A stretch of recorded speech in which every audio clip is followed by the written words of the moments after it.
Soy uno de los seres más solitarios que conozco, y de los más tristes, aunque resulte increíble. Así hablaba de sí mismo Gabriel García Márquez, Premio Nobel de Literatura y uno de los escritores más importantes de la lengua española después de Miguel de Cervantes.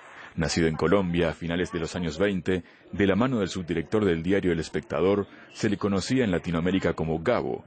Y es que antes de ser escritor, García Márquez fue reportero. En la década de los 50 publicó una serie de artículos sobre un hombre que había estado a la deriva en el mar durante 10 días. El relato de un náufrago. Una crónica que provocó gran polémica, ya que puso al descubierto la existencia de contrabando ilegal en la Armada de Colombia. El periodista comenzó a recibir amenazas, por lo que El Espectador decidió enviarlo a Europa como corresponsal.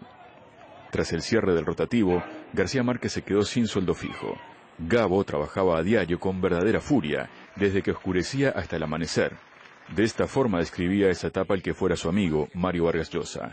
Pero la crisis también le sirvió de inspiración. García Márquez empezó a crear una de sus mejores novelas, El coronel no tiene quien la escriba, la historia de un anciano que vive esperando que le paguen su pensión.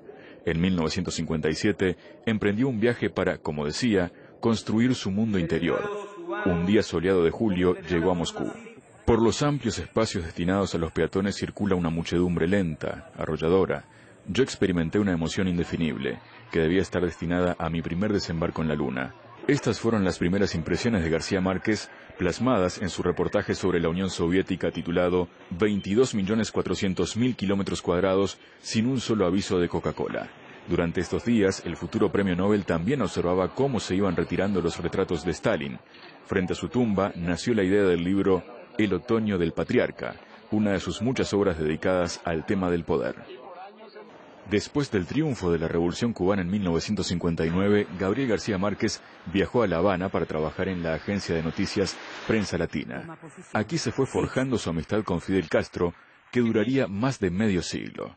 Nuestra amistad fue fruto de una relación cultivada durante muchos años, en el que el número de conversaciones, siempre para mí amenas, sumaron centenares. Hablar con García Márquez se convertía en una receta contra las fuertes tensiones en que de forma inconsciente, pero constante, vivía un dirigente revolucionario cubano. La nuestra es una amistad intelectual. Puede que no sea ampliamente conocido que Fidel es un hombre culto. Cuando estamos juntos, hablamos mucho sobre la literatura. En 1967, en Argentina, salió a la luz la obra que llevaría a García Márquez a la fama mundial, 100 años de soledad. En solo una semana se agotó la edición. En Buenos Aires, durante la presentación de su libro, el público se puso de pie al verlo llegar. A los 40 años de edad, empezó una nueva faceta con entrevistas, premios y biografías. Las contrariedades es tener que hacer algo que no me gusta. Tener que hacer entrevistas, por ejemplo. Es lo que más me alborota la bolsa. Actualmente, 100 años de soledad es considerada una de las más representativas del realismo mágico y hasta la fecha se ha vendido decenas de millones de ejemplares y se ha traducido a unos 30 idiomas. En 1980, Gabriel García Márquez terminó otra obra conocida, Crónica de una muerte anunciada. Con amarga ironía, comentaría poco después en sus artículos que el título podría referirse a él mismo, ya que debido a su actividad periodística, su vida volvía a correr peligro. Gabo se vio obligado a dejar su patria y mudarse a México. Pero no todo eran malas noticias. El 21 de octubre de 1982, Colombia amaneció con júbilo.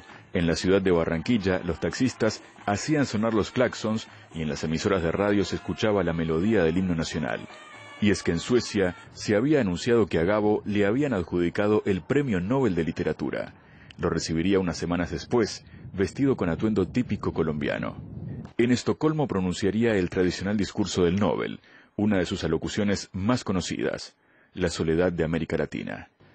¿Por qué la originalidad que se nos admite sin reservas en la literatura se nos niega con toda clase de suspicacias en nuestras tentativas tan difíciles de un cambio social?